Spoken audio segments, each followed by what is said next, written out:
자, 다시 돌아왔습니다.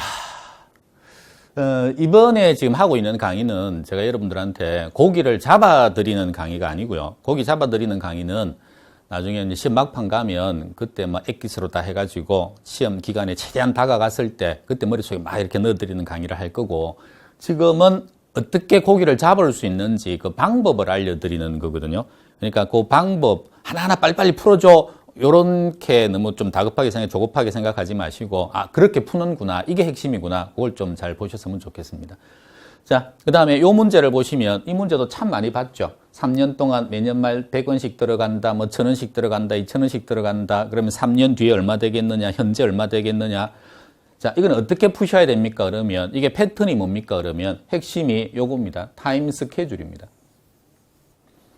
그러니까 이 문제를요, 또 똑같이 제가 옮겨 볼게요. 이걸로는 못 풉니다. 어떻게 옮겨야 됩니까? 그러면 처음에 3년 동안이라고 하는 단어가 나왔죠. 그러면 여기에다가 이런 식으로 해가지고 타임 스케줄을 이렇게 그리시는 겁니다. 그리고 3년 동안 그랬으니까 하나, 1년, 2년, 3년 이렇게 세 개를 그리는 거죠. 2년 동안 그랬으면 이렇게 해가지고 한 번, 두 번 이렇게 하면 2년 동안이 됩니다. 다시 2년 동안이면 이렇게 해가지고 한 번, 두 번 이렇게 2년 동안. 4년 동안이면 여기 4개가 들어가겠죠. 이렇게 적고 난 다음에 항상 여기가 현재예요. 현재라는 말이 쓸 때도 있고 여기가 영기라고 하는 표현을 쓸 때도 있습니다. 그러면 여기가 1년 후, 1년 말, 2년 말, 3년 말 이렇게 되는 거죠. 매년 말이라고 하는 말입니다. 말. 100씩 불입한다. 그러면 말에 들어가니까 여기에는 적으면 안 되는 거죠. 여기에는. 그리고 1년 말에 여기에 100. 그 다음에 2년 말에 여기에 100. 3년 말에 여기에 100. 이렇게 세 번을 이렇게 적으면 됩니다. 그 다음에 할인율, 이자율, 이 복리로, 이거는 신경 쓰지 마시고요. 우리 시험은 전부 다 복리입니다. 연 10%씩 적용한다. 그러면 10%씩 적용하는구나. 1년을 왔다 갔다 하게 되면 미래로 갈 때는 곱하기 1.1, 곱하기 1.1 이렇게 가고, 현재로 돌아올 때는 나누기 1.1, 나누기 1.1 이렇게 돌아간다는 개념입니다. 요 할인율, 요 이자율이라는 개념은. 자, 다시요. 혹시나 싶어서 설명드리면, 여기에 지금 100원이 있고 이자율이 10%면 1년 뒤에 110원이 되거든요. 이자가 10원 붙어서. 그러면 지금 현재 가치 100원, 1년 뒤에 가치 얼마와 똑같습니까? 그러면 이거 곱하기 1.1 이렇게 하면 바로 110이 나옵니다. 앞에 있는 1이 원금이고요. 뒤에 있는 0.1이 이자라는 거죠. 그럼 1년 뒤에 110원, 지금 얼마입니까? 이렇게 물으면 나누기 1.1을 하면 다시 이쪽으로 돌아와집니다. 그래서 이 돈들은 1년 동안에 1이 갈 수도 있고 1이 올 수도 있는데 앞으로 가면 나누기 1.1 하는 거고요. 이자율이 10%라서 만약에 이자율이 10%가 아니고 7%다. 그러면 나누기 1.07을 합니다. 20%면 나누기 1.2를 하는 거고요. 그런 식으로 왔다 갔다 할 수 있다. 자, 그러면 이 금액의 현재 가치를, 만약에 현재 가치 구하라 그랬습니다. 그러면 요 시점에서의 가치를 구하는 거죠. 그럼 어떤 작업을 해야 됩니까? 그러면 요거를 1년 앞으로 땡겨 와야 돼요. 그럼 100 나누기 1.1 한 번. 여기에는 요 돈은 한 번, 두 번을 땡겨 와야 됩니다. 그러니까 나누기 1.1 두 번. 여기 있는 요 100은 한 번, 두 번, 세 번을 땡겨 오는 거죠. 나누기 1.1 세 번. 그렇게 해서 각각 금액이 나오면 요걸 전부 다 합쳐 놓으면 현재 가치가 된다. 그 다음에 3년 후에 미래 가치라고 물으면, 그러면 3년 후니까 여기거든요. 요 시점에서의 가치를 구하라. 그러면 여기에는 요 100 있죠. 요 100은 같은 시점이라서 손대지 않습니다. 그냥 100. 여기에 있는 100은 1년 뒤로 보내야 되니까 곱하기 1.1. 여기에 있는 요 100은 2년 뒤로 보내야 되니까 곱하기 1.1, 곱하기 1.1을 두 번을 하면 된다. 그래서 이걸 제가 이렇게 그려놓으면 이걸 몇 번 나누기 하느냐가 눈에 확 들어오는데, 이걸 그려놓지 않으면 세 번을 나누기 해야 되는데 두 번을 나누기 한다든지 네 번을 나누기 한다든지 그게 헷갈린다는 거죠. 그래서 이 타임 스케줄 그리는 연습을 많이 해두시면 어떠한 경우라도 다 풀어낼 수 있다. 이거보다 훨씬 복잡한 실무에 나가시더라도 이 타임 스케줄만 그릴 줄 아시면요, 그러면은 세세하게 다 그려놓고 돈만 땡기면 되거든요. 왔다 갔다. 그래서 타임 스케줄이 핵심이라는 걸 잘 아셔야 됩니다. 자, 세 번째입니다. 세 번째, 세후연금 수지 얼마입니까? 가유순전후 공경은세, 이거는 뭐 강의 누구한테 듣느냐에 따라서 외우는 방식이 다양할 수 있는데, 가유순전후라고 하는 게 투자를 했을 때 나오는 돈의 흐름이에요. 가능총소득, 유효총소득, 순영업소득, 세전현금수지, 세후현금수지 5개의 소득이 있다. 공경은세는 공제 항목입니다. 그래서 4개를 빼면 된다. 가에서 공을 빼면 유가 나오고 이런 식으로 갑니다. 근데 외우실 때 가, 공, 유, 경 이런 식으로 외우면 나중에 응용이 안 돼요. 그냥 요거 하나만 딱 풀 수 있을 뿐이지. 그래서 전체적인 흐름상으로는 가유순전후 공경은세 이렇게 해서 따로 외우시는 게 훨 낫습니다. 공, 경, 은, 세. 요거 중에서 핵심이 뭐냐 그러면 부동산 투자에서는요. 요거는 그냥 돈의 흐름인 거고 여기에서 어떤 걸 빼야 되느냐 하는 공경은세 요거 4개가 핵심인 거죠. 그래서 시험에서 물을 때도 요 공실 기타 소득 이걸 묻든 아니면 경비 항목에 포함 안 되는 걸 묻든 그 다음에 은행한테 줘야 될 게 원금이냐 이자냐 이걸 묻든 안 그러면 세금을 어떻게 계산합니까? 라고 하는 걸 묻든 해가지고 요걸로 묻습니다. 이건 이론이 나오든 계산이 나오든 100% 시험에 나오는 거기 때문에 이건 달달달 해놓으셔야 돼요. 그리고 이거 하나로 끝나는 게 아니고 요 흐름 자체를 알아야 나머지 투자 계산이 가능합니다. 그래서 가유순전후 공경은세, 가유순전후 공경은세 이런 식으로 해서 입에 완전히 붙여놓아야 된다. 이것만 익혀놓으면 계산은 참 쉽죠. 자, 가능총소득이 무엇입니까? 그러면 자 여기서 보시면 호당 임대료가 600만 원이고요. 임대 가능한 호수가 40호입니다. 그럼 요거 2개를 곱하면 2억 4천이 나오거든요. 그래서 총 얼마까지 임대가 가능하다? 2억 4천을 벌 수 있다. 요게 가능총소득입니다. 근데 2억 4천을 적으면 금액이 커지니까 나중에 요거 계산할 때는 숙달이 되면 뒤에 있는 동그라미 6개는 날려버리고요. 요거 6개 0까지 요거 240이라고만 딱 해가지고 그러면 동그라미 뒤에가 없으면 그냥 2억 4천인 거예요. 이것도 숙달되면 금방 이게 와닿습니다. 자, 그럼 240인데 여기에서 실질적으로 공실이 발생합니다. 공실이 10%라 그랬으니까 240에 10%면 24만큼을 빼는 거죠.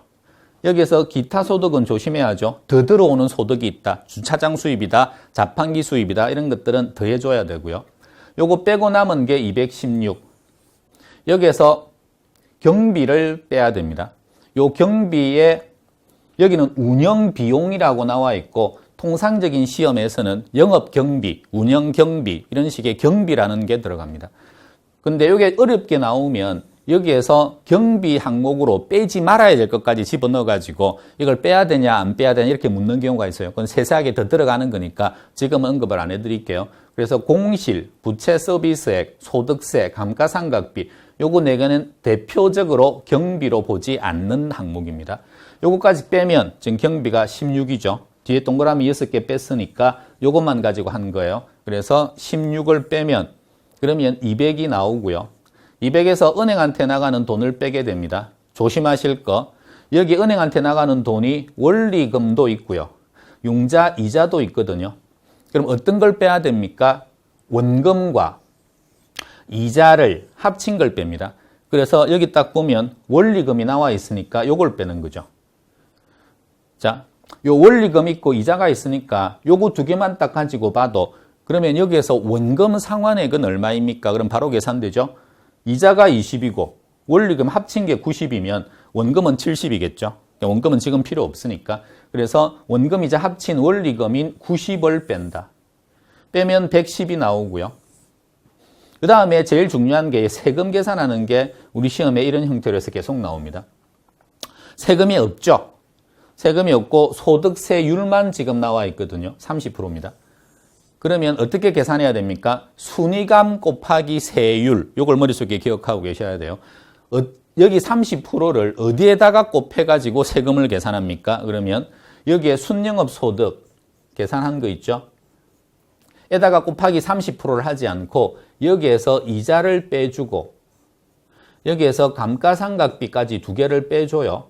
빼고 난 다음에 여기에다가 곱하기 30% 이렇게 한 게 세금이 된다고요. 그러면 이걸 계산하면 순영업소득은 200 이자는 여기에서 이자해서 20을 줬죠. 이자가 20 감가상각비가 10 그러면 170이 되거든요. 거기에 곱하기 30% 하면 51이 나옵니다. 그래서 세금은 51이 된다. 요걸 빼면 세후 현금 수지는 59다.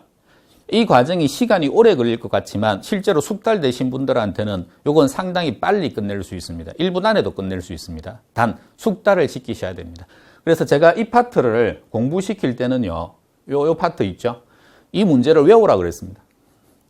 다시 말하면 이걸 안 봐도 이 문제 나왔다 그러면 이걸 그냥 딱 요것만 보면 이 문제 보면 240, 24 요거 안 봐도 216, 16 해서 요 숫자를 외울 정도까지 자주 해라. 그러면 숙달이 된다. 숙달되면 다 쉬운 거죠. 자, 그 다음 네 번째입니다. 곱해서 더하기입니다.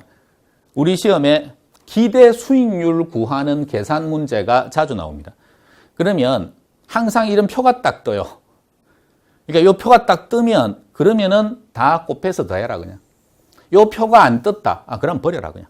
이 표가 떴다 싶으면. 자, 떴습니다.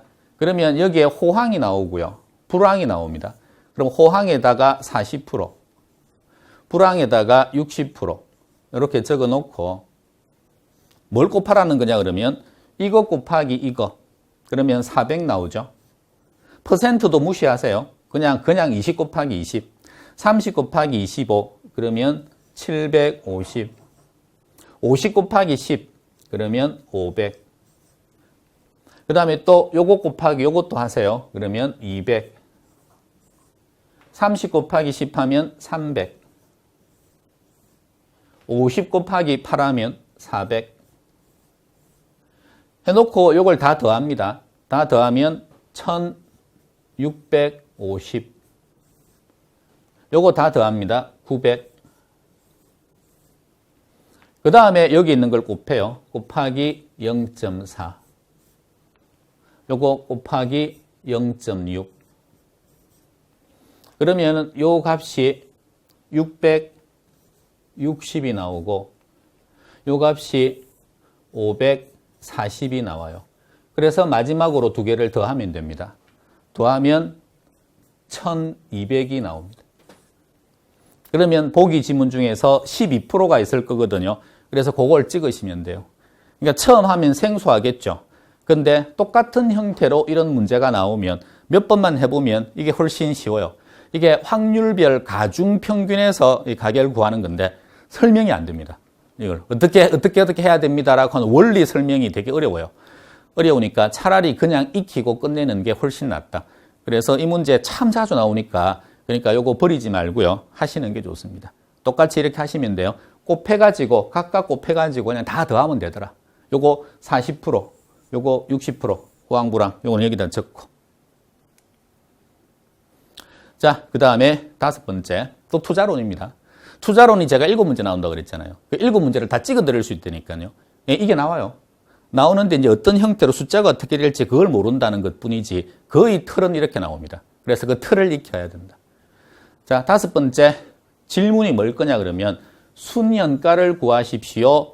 그리고 수익성 지수를 구하십시오. 이렇게 나올 거예요. 이렇게 나오면 머릿속에 빨리 공식이 또 올라야 됩니다. 순현가가 뭔지를 알아야 구하죠. 그래서 순현가 구하는 공식, 수익성 지수 구하는 공식, 요거 두 개는 기본적으로 알아야 된다. 내부 수익률은 조금 어려워서 뺀다고 하더라도 순현가는 뺀값입니다. 수익성 지수는 나눈 값이고요. 자, 그러면 순현가만 해볼게요. 요 순현가는 공식이 유입의 현가에서 투자했을 때 들어오는 돈의 현가에서 현재 가치 합입니다. 빼기 나가는 돈 유출의 현가. 요게 순현가예요. 그러면 질문에서 순현가를 구하세요. 그러면 요거 두 개를 구하면 되는 거죠.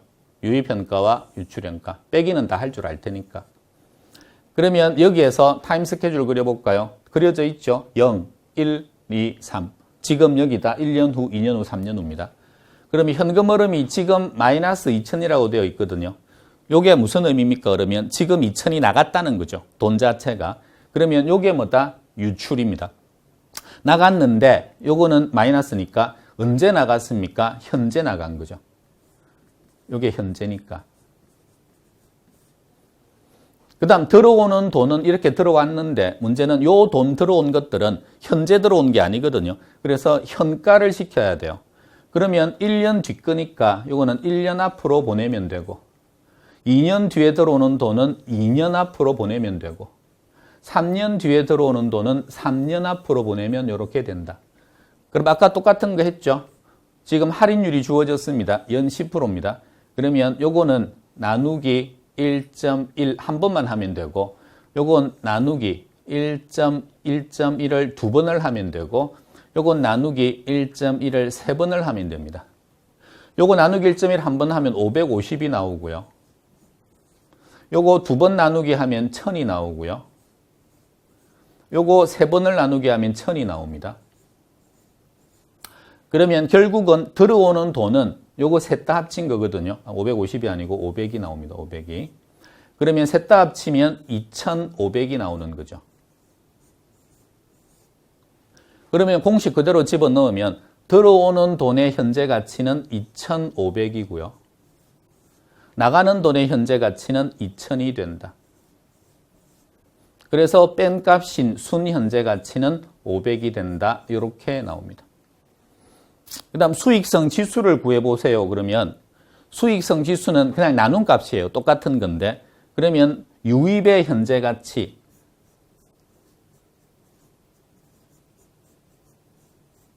나누기 유출의 현재 가치 요게 수익성 지수거든요. 그러니까 이 공식은 기본적으로 암기를 하고 계셔야죠. 그러면 유입의 현재 가치가 방금 계산을 다 해봤더니 2,500이었고 유출의 현재 가치는 2,000이다. 요게 수익성 지수의 값이 됩니다. 이것도 조금만 숙달되면 별로 어렵지 않게 풀 수가 있다. 자, 투자론 6번째입니다. 왜 자꾸 어려운 계산 문제 이것만 하냐 그러면 지금 여기 테마가 뭐냐 그러면 나 이런 거 하기 싫어요. 버리고 싶어요. 지금 그것 때문에 하는 거예요. 이걸 버려야 되겠느냐 아니면 익숙하게 만들어서 패턴화 시켜서 하는 게 좋겠느냐. 지금 문제가 한두 문제가 아니죠. 그리고 이 문제는 거의 100% 나오는 문제거든요. 그러니까 이걸 하나라도 내가 잡겠다 그러면 2.5점이 올라가는 거고 나 이거 그냥 귀찮아 버릴래 그러면 그냥 2.5점은 포기를 해야 됩니다. 지금 제가 하는 게 꽤 되는데 이 중에서 한 5개라도 내가 포기하려고 했다가 요거 5개 정도는 하겠다. 그러면 점수가 5개면 거의 뭐 10점 이상이거든요. 그게 올라간다는 거죠. 자, 부동산 투자의 6번째인데 각종 비율들이 나와요. 이게 정말 하기 싫어하고 안 합니다. 이게 비율이 한 12개 있거든요. 뭐 총자산 회전율이다 아니면 채무 불이행률이다 하면서 근데 문제는 걔들이 전부 다 공식을 외워야 된다는 거죠. 그러니까 공식 외우기 싫죠. 외워봤자 금방 다 까먹고 그래서 안 해도 된다 하지 마라. 어차피 외워봤자 까먹을 거. 근데 기본적으로 요거 4개만 좀 하자. 요거 4개만. 4개만 하는데 대부 비율과 부채 비율은 공식 안 외워도 되니까 그냥 요거 알려드리는 대로 가고요. 그 다음에 부채 감당률과 순소득 성수 요거는 그냥 단수 남기를 하자. 그 공식 적어 놓은 게 지금 이거예요. 위아래, 위아래, 위아래 하는 거 있죠. 그 다음에 부채는 옆으로 붙여라. 그 다음에 부대순, 순대로 만든 총 해가지고 요거 4개만 그냥 익히자. 자, 출발해 볼게요. 대부 비율과 부채 비율 자주 나옵니다. 요 문제에서 아니더라도 지문 형태 안에서도 자주 나옵니다. 저게 뭐냐 그러면 자, 이렇게 해봅니다. 집 아까 그린 거 있죠? 이렇게 해서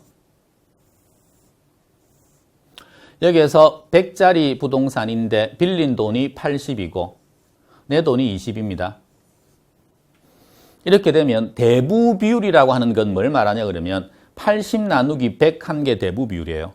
그러니까 위아래라고 하는 게 요걸 말한다는 거죠. 이거. 그러니까 요게 빌린 돈인데 80에서 총 금액을 나누기 하면 80 나누기 100 하면 0.8이거든요. 그게 대부 비율. 그 다음에 옆으로 나누기 하면 요걸로 나누기 하면 80 나누기 20을 해버리면 4가 나오죠. 그럼 400%거든요. 그게 부채 비율입니다. 그러니까 부채 비율은 옆으로고요. 대부 비율은 위로라고요. 위로. 또 하나 부채 비율은 옆으로 가는 요 부채 비율은 단어 자체가 딱 이거 하나밖에 없습니다. 이거 공식 용어입니다. 옆으로는 근데 대부 비율이라고 하는 이 단어는 단어가 엄청나게 같은 말이 많아요. LTV, 대출 비율, 담보 인정 비율, 융자 비율. 그러니까 뭐 이상하다, 비슷한 느낌이다 싶은 것들은 전부 다 대부 비율입니다. 아래 위로 가는 거죠. 이거. 다시 옆으로 가는 이거는 하나밖에 없다. 부채 비율. 나머지는 전부 다 이쪽으로 간다. 그래서 요거는 외우실 필요 없이 요것만 딱딱 적을 줄만 알면 된다. 다시 한번 더 해볼게요. 문제가 그냥 이렇게 나왔습니다. 대부 비율이 80%다. 그럼 부채 비율 얼마게요? 이렇게 물으면 빨리 그림을 이렇게 그리는 거죠. 머리 쓰지 말고.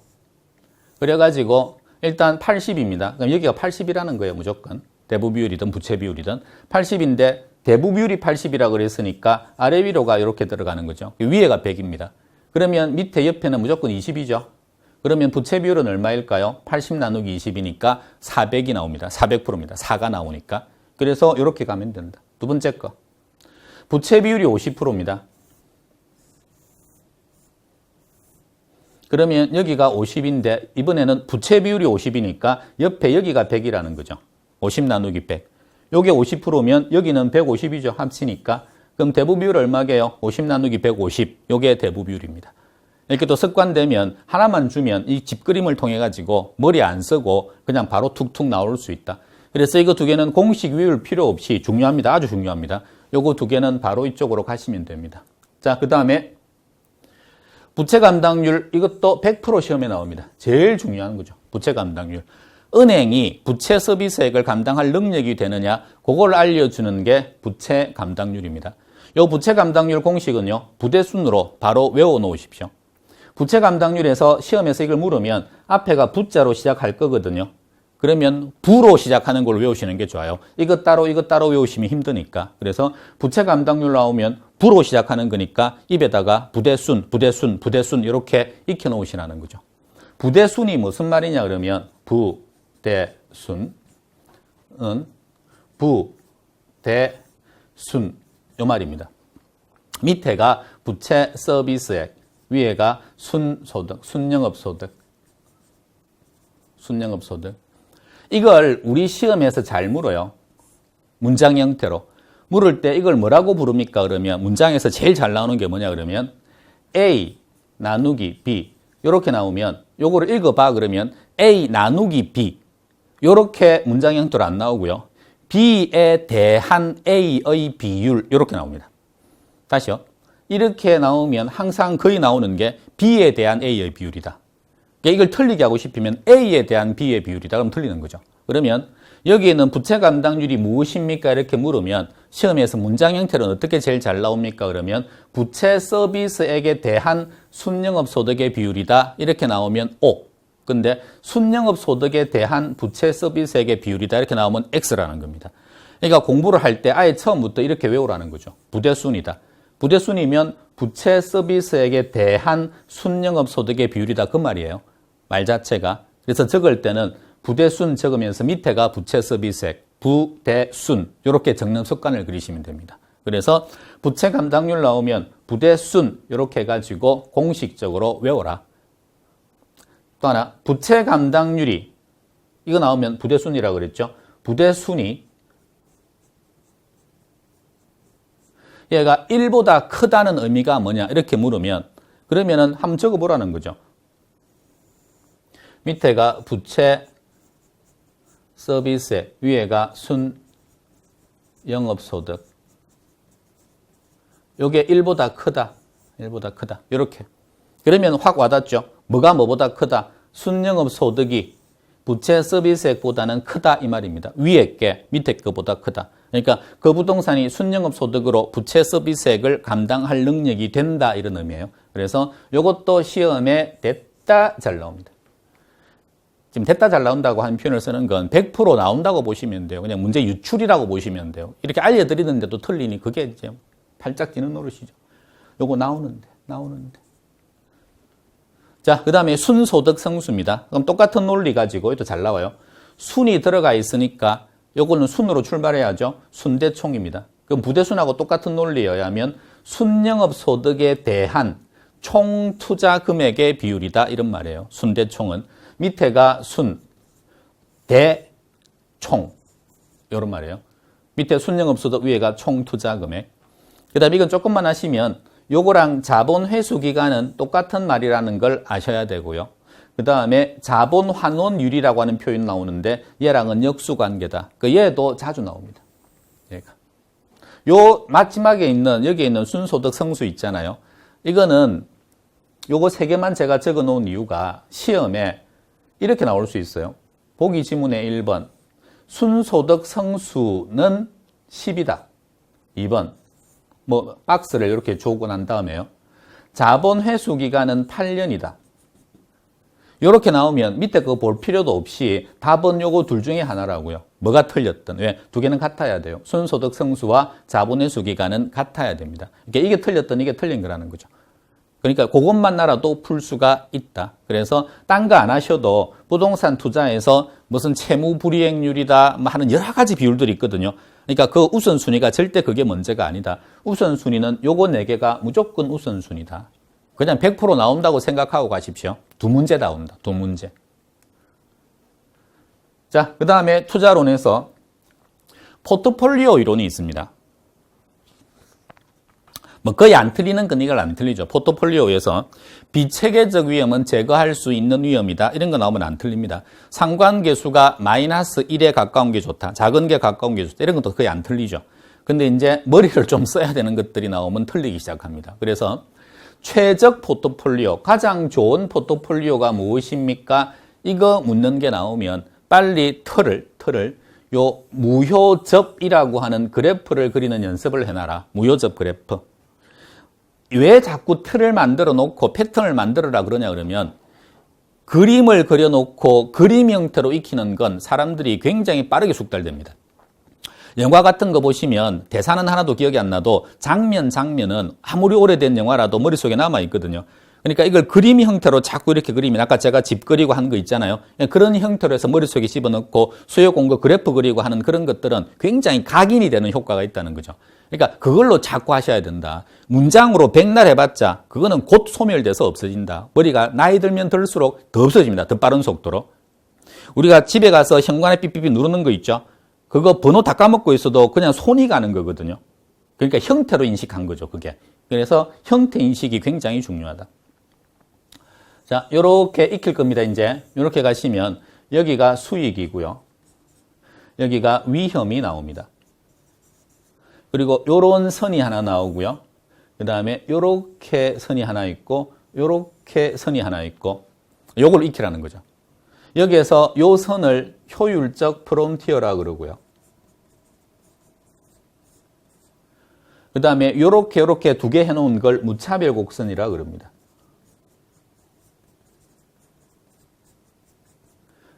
그리고 투자자들은 투자할 때 여기에서 접하는 이걸 선택하든지 요 점을 선택하든지 이런 식으로 해서 가장 자기가 좋아하는 걸 선택한다. 그러니까 A점을 선택할 수도 있고 B점을 선택할 수도 있다. 있는데 A점이라고 하는 건 위험과 수익이 둘 다 낮은 점이고 B점은 위험과 수익이 둘 다 높은 점입니다. 그래서 A를 선택하는 투자자는 보수적 투자자고요. B를 선택하는 투자자는 공격적 성향의 투자자다. 요거를 이제 익히라는 거죠. 아예 익혀놔라. 그래 놓고 문제를 볼게요. 자, 효율적 프론티어라고 하는 건 요 프론티어입니다. 요거. 수익이 동일한 포트폴리오 중에서 위험이 가장 낮은 포트폴리오를 연결하는 선이다. 요거는 그냥 익히셔야 돼요. 효율적 프론티어라고 하는 건 수익이 같은 게 여러 개가 있으면 그 중에서 어떤 거 선택하실래요? 그러면은 위험 제일 작은 거. 위험이 같은 게 여러 개 있으면 수익 제일 높은 거. 그걸 선택하려고 할 것이다. 그러니까 그런 투자안들을 연결해 놓은 선을 그걸 효율적 프론티어라고 부릅니다. 여기 효율적 프론티어는 이런 형태로 나타납니다. 두 번째, 효율적 프론티어는 이제 이걸 보십시오. 이게 효율적 프론티어라고 그랬으니까 우상향합니까? 우하향합니까? 우상향한다. 이게 왜 우상향하느냐 이런 걸 따지지 말라는 거죠. 먼저 익혀놓고 그 다음에 강의 들으면서 저 의미를 파악하면 그게 훨씬 빠른 공부 방법이다. 효율적 프론티어는 자 요거예요. 요거. 그러니까 A를 선택하든 B를 선택하든 요 효율적 프론티어 선상에서 하나를 선택해야 되거든요. 이걸 선상에서 선택한다는 말은 A를 선택하면 수익은 낮지만 위험도 낮고 B를 선택하면 수익 높지만 대신 위험도 높아요. 그러니까 위험과 수익은 효율적 프론티어의 의미는 무슨 관계에 있다? 비례 관계에 있다는 것을 의미합니다. 그 다음 무차별 곡선이 있는데 공격적 투자자가 얘거든요. 얘면 무차별 곡선 형태가 이런 식으로 되고 A는 이걸 선택하게 되는데 A는 무차별 곡선 형태가 이렇게 됩니다. 그러면 무차별 곡선은 공격적일수록 이쪽으로 갈수록 더 완만해진다. 가파른 건 밑에 겁니다.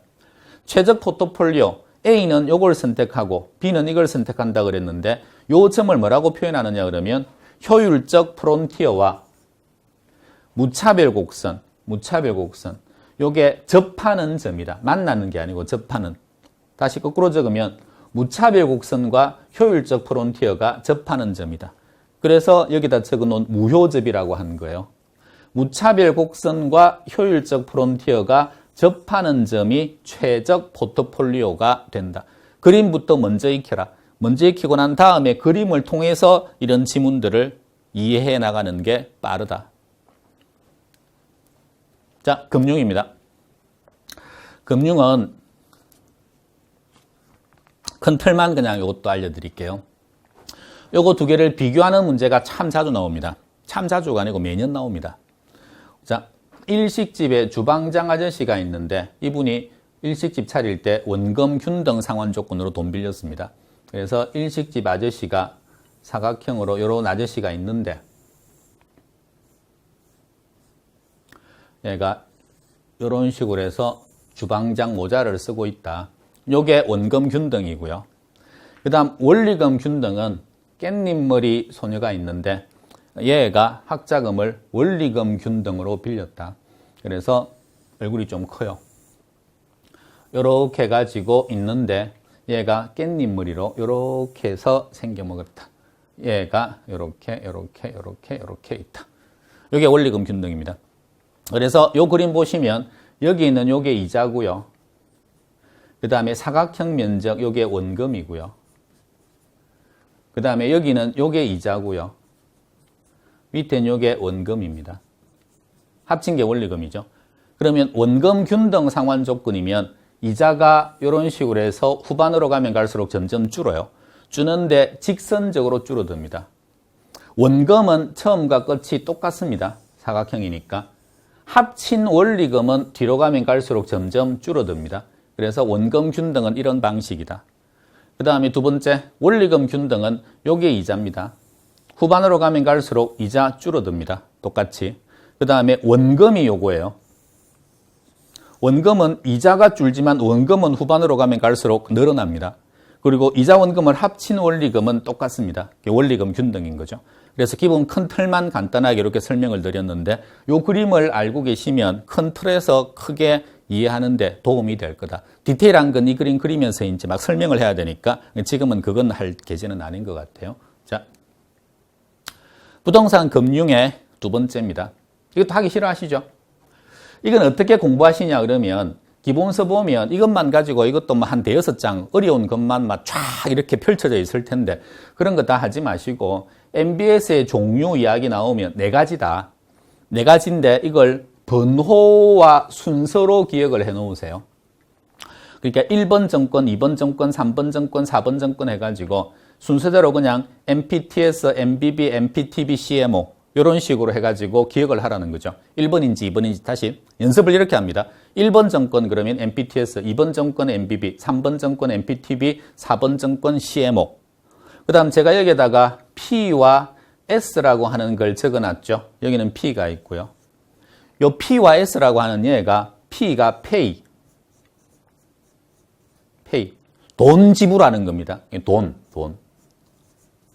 그 다음 S는 소유권, 약자, S, 소유권. 저당권이죠. 소유권, 저당 소유권. 요걸 말하는 거다. 그러니까 MPTS라고 하는 걸 투자자가 샀다면 요 안에 P도 가지고 오고 S도 가져왔다. 누가? 투자자가. 그러니까 투자자가 모든 권리, 모든 위험을 다 가져온 게 MPTS.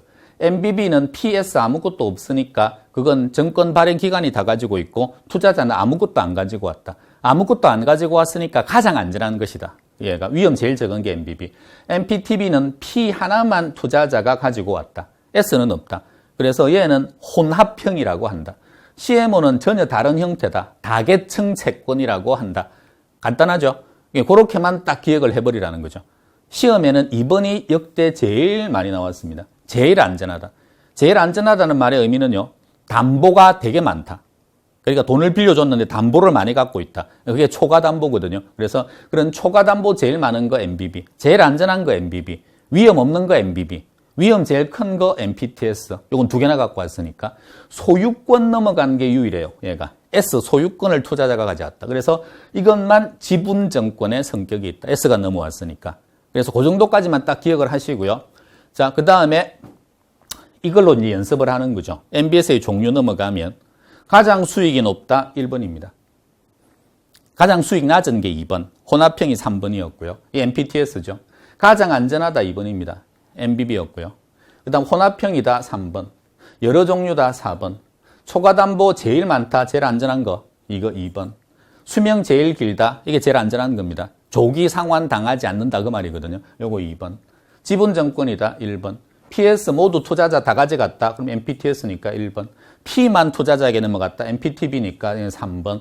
이런 식으로 연습을 하라는 거죠. 계속 몇 번을. 그러면은 이게 익혀져 버립니다. 순서가 머리에 팍 박혀 버립니다. 그림상으로 1번 MPTS, 2번 MBB, 3번 MPTB, 4번 CMO. 1번 제일 위험하다. 지분정권이다. 2번 제일 안전하다. 3번 혼합형이다. 하나만 갔으니까. 4번은 혼합형은 혼합형인데 다계층 채권이라 그래서 여러 종류의 정권을 만들어 놓은 겁니다. 그래서 실질적으로 얘가 제일 많죠. 자, 뭐 거기까지 설명드리려고 한 건 아니고 요거 구분하는 방법을 간단하게 지금 설명드리는 거예요. 기억하는 방법 1번, 2번, 3번, 4번 순서 번호 딱 적어놓고 요거 4개를 계속해서 이런 식으로 순서로 기억을 해라. 그리고 P와 S라고 하는 게 둘 중에 다 들어갔느냐 아무것도 없느냐 하나만 넘어갔느냐 요걸 가지고 가면 요 문장 요 영어만 가지고 이게 어떤 정권인지를 알 수가 있다. 자, 그 다음에 부동산 투자회사 이거는 그냥 준원 문제입니다. 지금 하고 있는 건 금융이거든요. 이건 간단하게 갈게요. 자, 실체가 있냐 없냐. 요거 매년마다 나오는 거죠. 부동산 투자회사는 자기관리, 위탁관리, 기업 구조조정 부동산 투자회사 이렇게 세 종류가 있는데 얘는 실체가 있다. 하지만 얘들은 실체가 없는 회사들이다. 상근하는 임직은 없다.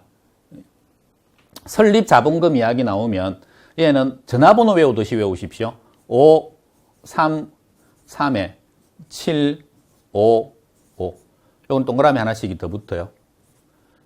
5억, 3억, 3억, 70억, 50억, 50억. 순서 기억하시고요. 자기 위탁 구조조정. 그러니까 표 자체를 그냥 통으로 외워버리는 거죠. 표 자체를 순서대로 해서. 그 다음에 주식 한도는 그냥 제 나름대로 얘가 올해 나오지 않을까. 법이 바뀐 게 있어서. 얘 50%까지 가져갈 수 있고 50%까지 가져갈 수 있고 얘는 제한이 없다. 인당 주식 소유 한도입니다. 한 사람이 그 회사에서 주식 몇 프로까지 가져갈 수 있느냐라고 하는 게 주식 소유 한도인데 그 한도가 이 제한 없다. 요게 올해 이제 법이 바뀐 거거든요. 나머지 이건 전형적으로 잘 나오는 겁니다. 특히 실체 여부. 그래서 부동산 투자 회사에서 법 조문들이 쫙 나오는데 나머지 것들 정말 시간 없고 하기 싫다 그러면 안 하는 한이 있더라도 적어도 이 표 하나는 여기에서 거의 90%가 나왔다니까요. 매년마다. 그래서 이거 정도는 외우고 가자. 맨날 나오는 거. 자, 그 다음에 요건 바뀌었습니다. 아까 그게 부동산 투자 회사. 아까 방금 했는데 부동산 투자 회사의 전화번호가 뭐라고요? 5, 3, 3에 7, 5, 5. 요게 부동산 투자 회사의 전화번호다. 자, 그 다음 이제 감정평가입니다. 요 감정평가가 6문제가 나오거든요. 6문제 나오는데 이걸 다 버리는 사람들이 그렇게 많습니다. 절대 다 버리지 마시고요. 감정평가가 이론 파트에서 나오는 것들은 되게 쉽게 나옵니다. 근데 계산 문제로 나오는 것들이 여러분 접근하기가 조금 어려운 거죠. 그래서 이론 문제로 나오는 게 감정평가 규칙이라고 하는 게 있는데 여기에서 거의 2-3문제가 나옵니다. 이건 자주만 하시면 돼요. 자주만. 익히기만 하면 돼요. 지금 여러분 보기 좋으라고 그냥 이렇게 딱 해놨는데 감정평가 규칙에서 출제 비중 제일 높은 것만 딱 적은 거거든요. 그러니까 여기에서 그냥 제가 약속드릴게요. 한 문제 나옵니다. 여기에서. 요 안에서. 이렇게 지문 5개가 나오면 지문 5개에서 지금 하나, 둘, 셋, 넷, 다섯, 여섯, 일곱, 여덟, 8개죠? 9개네요. 그러니까 9개 중에서 요거 5개 중에서 9개 중에서 5개가 나올 거다. 그 중에 하나를 틀리게 할 거다. 그러니까 한 문제다, 이게 그냥. 시장가치. 빨리 해볼게요. 통상적인 시장에서 성립 가능성이 가장 높은 가액이다. 이게 핵심이고요. 기준 시점. 이걸 틀리게 만들 수 있다는 겁니다. 가격 조사를 완료한 날짜. 가치 형성 요인. 별로 안 어려워요. 자꾸 익히기만 하면 돼요. 답 적어놓고 보고 뺏기라니까요. 답 적어놓고 계속해서 일주일에 3번씩 이렇게 뺏겨보세요. 그러면 안 외워질 수가 없어요, 이게. 가치 형성 요인입니다. 일반 요인, 지역 요인, 개별 요인. 원가법, 재조달 원가의 감가 수정을 하여 가액을 구하는 방법. 적산법, 기초가액 곱하기 기대이율 더하기 필요 경비. 수익환원법, 장래의 순수익이나 미래의 현금 흐름을 환원하거나 할인하여 가액을 구하는 방법. 임료 산정하는 방법. 첫째 따면 적분임료 이렇게 나오거든요. 적산법, 수익분석법, 임대사례 비교법. 감가수정, 재조달 원가에서 물리적 감가, 기능적 감가, 경제적 감가 등을 고려한다. 적정한 실거래가, 요거는 땡기는 겁니다. 적정한 실거래가, 도시지역은 3년, 그 밖의 지역은 5년 이내의 것을 실거래가로 가지고 와서 평가에 사용할 수 있다. 지금 제가 하는 이 정도의 속도, 이 정도의 정확도, 이런 것들은 한 10번 정도 적으시면, 단 하루에 10번 적으시면 안 돼요. 이틀에 걸쳐가지고 10번을 해보라는 거죠. 그러면은 이거 한 번 적는데 뭐 한 2분 정도 걸리겠죠? 2, 3분 정도? 그러면 오늘 하고 이틀 뒤에 또 하고 이틀 뒤에 또 하고 이걸 10일 동안 하면 그냥 2.5점은 올라가는 겁니다. 자, 두 번째. 요것도 100% 나온다고 그냥 제가 자신있게 이야기할게요. 감정평가 똑같은 규칙인데 이거는 물건별 감정평가입니다. 그러니까 물건별 감정평가가 감정평가할 때 원가법, 수익환원법, 거래사례비교법, 공시지가기준법 이런 것들이 있는데 이 물건은 어떤 평가를 하고 이 물건은 어떤 평가를 합니까? 라고 하는 게 법에서 정해져 있다는 거죠. 주방식이라는 게. 그 주방식을 외우라는 겁니다.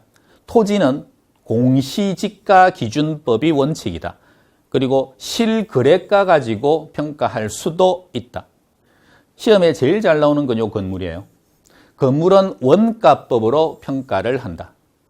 토지하고 건물을 일괄해서 복합부동산으로 평가할 때는 거래사례비교법으로 한다. 산림을 평가할 때는 산지와 인목, 산 부분과 나무 부분을 구분해서 평가하는 게 원칙이다.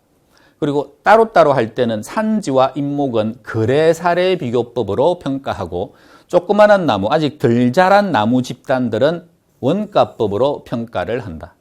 임대료는 임대사례비교법으로 평가를 하고 자동차, 동산, 거래사례비교법으로 평가를 한다. 요걸 외우실 때는요. 대부분이 원칙이 우리나라에서는 거래사례비교법입니다. 그러니까 거래사례가 많이 있는 물건이면 원칙적으로는 거래사례로 간다는 거죠. 그러니까 거래사례가 아닌 것 위주로 해가지고 외워놓으시고 이거는 내가 본 적이 없네. 그러면 그냥 거래사례비교법으로 다 찍으시라는 거죠. 토지, 공시지가기준법, 실거래가 가지고 하는 거 다 거래사례비교법의 개념이에요. 사례 가지고 오는 거니까. 그러면 건물은 원가법이라고 그랬죠. 여기서 말하는 건물은 토지가 없는 건물 부분만 말하는 거예요. 그래서 거래사례가 없어요. 우리나라에서 거래를 할 때는 토지를 거래하든 토지 위에 건물을 지어서 복합부동산을 거래를 하는 거지 건물만 거래하진 않는다고요. 그래서 이건 거래사례가 없어요. 그래서 원가법이에요. 토지 건물 일괄 평가는 당연히 거래를 많이 하겠죠. 그러니까 거래사례 비교법이에요. 산림이라고 하는 거, 산림도 거래 꽤 하거든요. 그러니까 거래사례 비교법으로 가긴 가는데 산림은 원칙은 이제 구분한다는 거 요거. 산과 나무 부분, 요거를 구분을 한다는 거.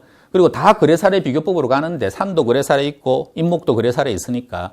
근데 자라지 않은 조그만한 나무는 거래를 안 하거든요. 그래서 이런 초경목림만 예외적으로 원가법으로 평가를 한다. 임대료도 그냥 임대사례 비교법입니다. 그리고 자동차 같은 경우는 보통 항공기다, 선박이다 이런 인간이 만든 물건들 있죠. 그런 것들은 원가법이 많은데 자동차는 예외적으로 거래 사례가 많아요. 몇 년 산, 상중하 상태 해가지고 중고차 시장에 나가보면 되게 많잖아요. 그래서 자동차나 동산 이런 것들도 다 거래 사례 비교법으로 한다. 그러니까 여기서만 지금 딱 봐도 거래 사례 비교법이 아닌 게 소경목림, 그 다음에 건물, 요게 있는 거죠. 그러니까 요게 답으로 나온 우리 시험이 많다는 거죠. 요거 두 개가. 요 정도는 외울 수 있으니까. 그러니까 외워라. 자, 그 다음에 감정평가에서 지금 제가 해드리는 감정평가는 할만한 감정평가예요. 다시 말하면 뭐 원가법에서 계산하시오, 뭐 수익 가격 구하시오 이런 게 아니고 충분히 할만한 거. 간단하게 노력해서. 감정평가에서 요거 두 개 비교하는 문제 나올 가능성이 꽤 있습니다. 지역 분석과 개별 분석. 그러면 지역 분석 관련된 것들을 통으로 이렇게 외워놓으라는 거죠, 이게. 자, 지역 분석 나가야 되는데 누가 갔니? 그랬더니 표적수 평가사가 경부선 타고 지금 내려갔습니다. 지역 분석하러. 누가? 표적수가 경부선 타고 부산의 지역 분석을 하는 거죠. 그래서 표적수 경부선 요걸 외워버리십시오. 요게 지역 분석이다. 표적수 경부선. 그러면 표 나오면 표준적 이용, 적 나오면 적합의 원칙, 수 나오면 가격 수준 판정, 경 나오면 경제적 감가, 부 나오면 부동성, 선 나오면 선행 분석이다. 요거랑 비교되는 게 개별 분석에서 상대 개념으로 나오거든요. 요걸 안 적어놨는데 요거는 연습하시라고요. 개별 분석이면 표준적 이용이 아니고 최유효 이용이다. 적합의 원칙이 아니고 균형의 원칙이다. 수준이 아니고 구체적 가격이다. 경제적 감가가 아니고 기능적 감가다. 부동성이 아니고 개별성이다. 선행 분석이 아니고 후행 분석이다. 그러니까 비교하기가 딱 좋다고요. 요거 두 개가. 그래서 5개 지문 중에 4개는 같은 거 넣고 하나를 싹 바꿔버리면 그게 답이 나오니까. 그리고 이 문제가요. 문제 형태가 지역 분석과 개별 분석을 비교한 것이다. 이렇게 문제가 나올 수도 있고요. 표준적 이용과 최유효 이용을 비교한 것이다. 이렇게 나올 수도 있어요. 비교하는 내용은 똑같이 이거 가지고 비교할 겁니다. 적합의 원칙과 균형의 원칙을 비교한 것이다. 이렇게 문제가 나올 수도 있고 경제적 감가와 기능적 감가를 비교하는 것이다. 이렇게 나올 수도 있고요. 그러니까 지금 제가 이렇게 해놓은 것들이 다 같은 맥락이기 때문에 그래서 지역 분석은 표적수 경부선이다라고 하는 걸 외워놓고 자꾸 연습을 하다 보면 이런 게 굉장히 익숙해지고 이 문제 나오면 땡큐가 되는 겁니다. 자, 하나만 더 마지막. 감정평가에 포함시켜놨는데 부동산 가격 공시제도입니다. 부동산 가격 공시제도가 양이 어마어마하게 많아요. 그러니까 법 조문도 많고 시행령, 시행규칙 막 들어가니까 그래서 이거 깊이 내면 절대 못 맞춥니다. 강사들도 못 맞춥니다. 그래서 이거 어떻게 공부합니까? 그러면 50% 정도의 확률만 가지고 적게 공부하고 그 안에 있는 건 다 맞추자는 거죠. 그러니까 이렇게 적어놓은 요거 정도는 공부를 하고 가자. 한 문제짜리다 생각하고요. 자, 큰 틀만 한번 볼게요. 부동산 가격 공시 3가지 합니다. 토지 가격 공시하고 주택 가격 공시하고 그 다음에 작년에 들어온 게 이제 요거죠. 비주거용 부동산. 상가라고 생각하시면 돼요. 상가도 가격 공시합니다. 근데 조심하실 건 요거 2개 토지주택은 가격 공시해야 한다. 이렇게 법 조문이 나와 있습니다. 강제 조항이죠. 근데 얘는 할 수 있습니다. 안 해도 그만인 거죠. 그래서 비주거용 부동산이면 가격 공시할 수 있다. 요거 하나 좀 조심하시고요. 그 다음에 토지 같은 경우에는 자, 표준지와 개별 토지로 구분을 하고요. 주택이면 단독 공동으로 나누고 단독은 다시 표준 개별로 구분하고 비주거용이면 일반 집합으로 나누는데 일반은 다시 표준과 개별로 구분합니다. 그래서 여기에 있는 요 내용 있죠. 요 내용을 이틀에 한 번씩 적어보시라고요. 계속해서. 그러면 금방 적어져요. 그렇게 안 어렵습니다. 그래서 요렇게 일단 적어놓고 난 다음에 적어놨다면 큰 틀을 먼저 알고요. 그냥 기본적인 상 확실하게 먼저 넣어놓고 다시 감정평가에서 부동산 가격공시제도를 공부하실 때 책 펴놓고 쭉 읽어나가면서 머릿속에 남는 것도 없으면서 막 그냥 펼치듯이 시간만 낭비하듯이 공부하지 마시고 짧은 시간에 이것만 계속 적는 연습을 하시라고요. 자꾸 적는 연습하시면, 자, 이거 해볼게요. 장관과 시장. 부동산 가격공시에서 가격공시하는 주체가 나오는데 두 사람이 등장합니다. 장관이냐 아니면 시장군수구청장이냐. 시장군수구청장은 제가 짧게 그냥 시장이라 그럴게요. 그러니까 장관이냐 시장이냐죠. 요거 두 개 나누면 요것만 딱 기억하시면 돼요. 다 장관이 한다. 근데 시장이 하는 게 있다. 그게 뭐냐 그러면 개별 들어가는 것들은 다 시장이 한다. 이름에 개별 들어가 있는. 개별. 그러니까 개별 안 들어가 있는 것들은 다 장관이 한다. 공동주택 이런 거 개별 없잖아요. 전부 다 장관이 한다. 그래서 요것만 구분. 다시 장관과 시장 구분하는데 가격공시는 둘이서 합니다. 근데 장관이 하는 것과 시장이 하는 것 구분할 때 시장이 하는 건 뭐다? 개별 들어간 건 다 시장이 한다. 두 번째, 얘들이 직접 하지 않고 전문가를 시키거든요. 전문가 시키는데 그 전문가가 감정평가업자가 있고 한국감정원이 있습니다. 요게 이제 구분된 게 최근에 올해 이게 법 바뀌면서 구분됐는데 토지 같은 경우에는 감정평가업자한테 시키게 되어 있고요. 주택이면 한국감정원에 시키도록 법에서 되어 있습니다. 그래서 이거 두 개가 다르다는 거. 다시 감정평가업자가 하는 건 토지 쪽이고요. 한국감정원 쪽에서 하는 건 주택 쪽입니다. 그 다음 공시할 때 기준일이 있다. 가격공시 매년 1월 1일자 가격을 공시합니다. 그러니까 올해 1월 1일, 내년 1월 1일 해가지고 1월 1일자 가격을 내년마다 공시한다. 원칙 1월 1일. 그런데 특별한 사정이 생겨가지고 이 공시 기준일이 7월 1일이 되는 경우도 예외적으로 있다. 공시하는 건 기준일이 아니에요. 공시는 언제까지 이 가격이 얼마다라고 하는 걸 알려줘야 되느냐. 공시일입니다. 주사토, 주사 중에 제일 들어온 게 저녁 시간인데 뭐 상관없습니다. 토하고 오바이트 하는 거다. 자, 주사토는 주택은 4월까지 합니다. 4월 30일, 토지는 5월까지 합니다. 그래서 이것도 헷갈릴 수 있으니까 주사토 해가지고 기억하시고요. 그 다음에 개별 공시지가는 얘는요, 기본적으로 요 표준을 산정해 주면 요거 가지고 요렇게 해서 산정을 합니다. 산정할 때 요거 두 개 비교표가 있거든요. 토지 같으면 토갑이라 그럽니다. 토지가격 비준표. 요 표를 가지고 요거를 산정하게 된다. 그래서 개별은 항상 표준을 기준으로 해서 여기에다가 토가비를 적용을 시켜서 개별을 정하게 된다.